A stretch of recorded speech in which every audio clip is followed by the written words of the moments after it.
What's the most awkward thing that's ever happened during a one-night stand? 1. I was 19 at the time, working as a security guard at a mall in New York. Been flirting hard with this gorgeous girl that just started working at the Hollister. One night she asked me to give her a ride home after closing because her car was having issues and a ride bailed on her. We got to her place and she asked me if I wanted to come up and smoke a little, which I was down for. Things progressed pretty quickly once we got upstairs, and before I knew it, clothes were coming off. She's just absolutely stunning, and I'm basically drooling at this point. Everything is going super well and indications are good that this is going to be more than a one-time thing. We're about 40 minutes in and she's ready to go all in now. She wants to start from behind. I spread those cheeks to get that view we all love before taking the plunge. And what do I see? Just to the side of her is a pebble-sized chunk of poo. Oh no. I make a split decision that, well, happens lol, so I'm going to try and swipe that son of a off of there and keep going. I make a move like I'm slowly massaging both of her cheeks and slide both of my thumbs, one on either side, slowly up the crack of her, in success along the way I get that little.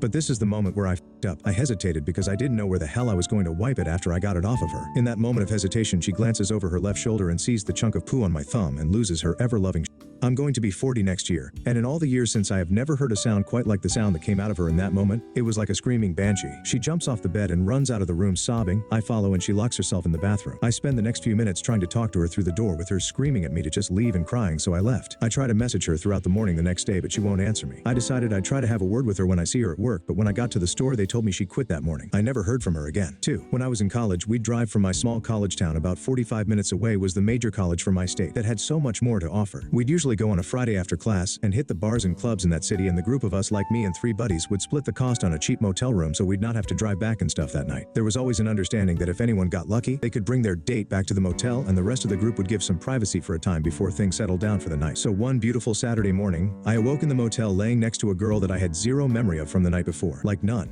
And even worse, she was not attractive. Not at all. So I woke up and started stirring about. And all my buddies were looking at me and laughing because they were trying to be quiet, but they remembered the night before much more than I did, obviously. So this girl wakes up and immediately is like, "Good morning, lover," and just really laying it on me way too much for someone I did not even remember. She asked to use the phone. This was way back in the old days before cell phones. Yes, I am old. She calls her mom to explain that she had met a great guy last night, and I heard mention of, well, I guess yes he is now. My boyfriend. I was dying. She gets off the phone and explains that her mom cannot wait to meet me and that they want to have me over for lunch that afternoon. And she is full on like we are a total couple. My friends are around me just barely containing themselves from bursting out laughing. I get up to use the bathroom, and when I went to pee, my and whole crotch and stomach area are covered in dried blood. I legitimately thought there was a chance I had been injured the night before and searched for a wound. She was nearby or something and made a comment about battle wounds from the night before and said she was sorry she was such a mess being on her period and all that. I will also mention, I have always been very squeamish about period blood. Don't like to discuss it, deal with it, or in general go there when a woman is on her cycle. No offense, ladies, it's just something that makes me a bit nauseous. So here I was, covered in some weird gross stranger's period B blood, who is of the class of person who just tells her mama that she shacked up with me last night and had no problem, and she's thinking I am going to be her boyfriend and have lunch with her. Finally, my friend Brad threw me a bit of a lifeline because I think he could tell I was shell-shocked. He explained we had to get back to our campus and couldn't go to the lunch. He also explained we were in a hurry, so we'd have to take her home now. She got her things and we drove her to her trailer park, where she got out of the car and stood there, I believe, expecting I was going to get out and kiss, exchange numbers, whatever. But as soon as she got out of the car, I said drive. Brad, who had driven, pulled out quickly, and my friends absolutely destroyed me all the way home, and explained how the night before I had gotten so drunk and I was convinced that this girl looked like Tiffany Thiessen from Saved by the Bell. She looked much more like Screech, and I was telling everyone that she and I were in love.